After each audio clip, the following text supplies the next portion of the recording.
Om Swastiastu. Halo anak-anak semua, bertemu lagi dengan Ibu di mata pelajaran IPA Terapan untuk kelas 10 perhotelan.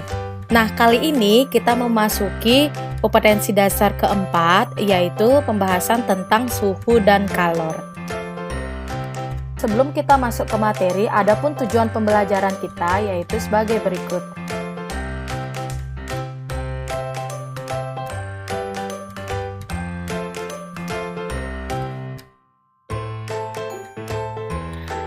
Halo anak-anak, tahukah kalian apa sebetulnya yang dimaksud dengan suhu atau temperatur?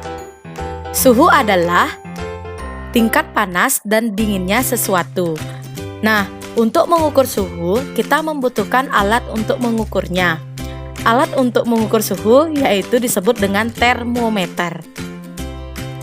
Termometer ada beberapa macam termometer, di antaranya yang pertama termometer raksa dan yang kedua ada termometer alkohol. Nah anak-anak, pada tabel berikut kalian dapat melihat perbedaan antara termometer air raksa dengan termometer alkohol.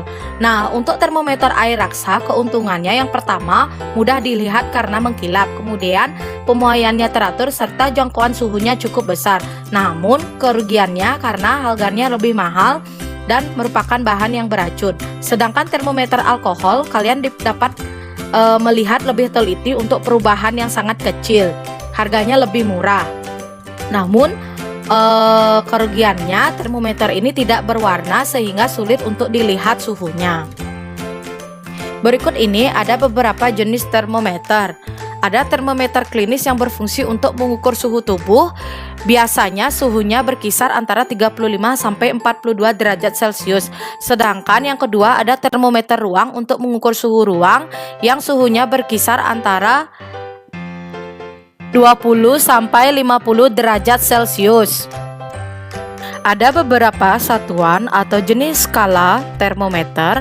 Yang pertama Celcius, yang kedua Fahrenheit, yang ketiga Kelvin, dan yang keempat Reaumur.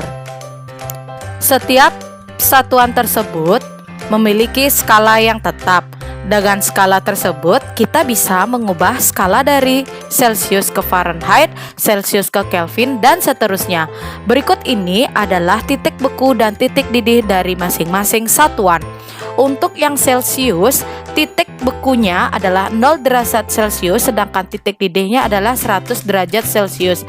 Sedangkan Fahrenheit, titik didihnya 32 derajat Celcius, dan titik bekunya adalah 212 Fahrenheit. Kemudian untuk Kelvin, titik bekunya adalah 273 Kelvin dan titik didihnya adalah 373 Kelvin. Dan yang terakhir Reaumur, titik bekunya adalah 0 derajat Reaumur, sedangkan titik didihnya adalah 80 derajat Reaumur. Dari titik beku dan titik didih keempat satuan tersebut, kita bisa membuat skala untuk menghitung perubahan satuannya. Nah anak-anak, ini adalah tabel konversi suhu. Kalian bisa cermati pada tabel berikut beberapa langkah-langkah yang digunakan untuk mengkonversi satuan, baik dari Celcius ke Reaumur, atau Celcius ke Fahrenheit, atau Celcius ke Kelvin, dan begitu pula seterusnya. Silahkan tabel ini kalian bisa catat pada buku catatan kalian. Nah anak-anak, untuk lebih jelasnya, sekarang kita coba mengerjakan contoh soal skala suhu berikut ini. Air dipanaskan dari suhu 20 derajat Celcius sampai mendidih bersuhu 100 derajat Celcius. Perubahan suhu tersebut pada pengukuran dengan termometer Fahrenheit adalah... Oke anak-anak, sekarang kita coba untuk mengerjakannya. Seperti tadi yang sudah kita bahas, bahwa untuk titik didih dari Celcius itu adalah 100 derajat Celcius, sedangkan titik bekunya adalah 0 derajat Celcius. Sedangkan untuk Fahrenheit, titik didihnya adalah 212 derajat Celcius dan titik bekunya adalah 32 derajat Celcius. Nah, berdasarkan skala di samping, maka untuk 100 derajat Celcius itu sama dengan 212 derajat Celcius. Maka kita gunakan rumus yang tertera pada tabel yang sudah Ibu buatkan sebelumnya.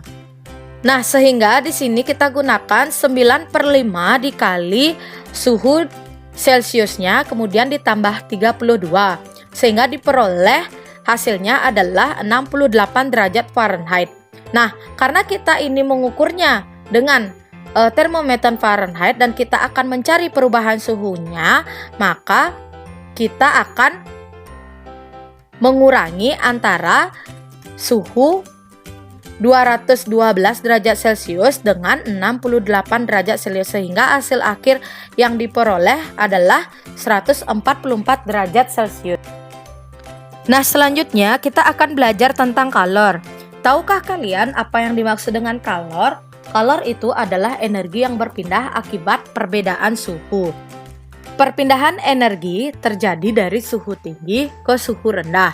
Perpindahan tersebut juga terjadi dari panas ke dingin. Nah, benda yang menerima kalor akan mengalami kenaikan suhu dari tadinya suhu rendah bertambah menjadi suhu yang tinggi. Contohnya, benda yang menerima kalor adalah es mencair atau kayu yang terbakar.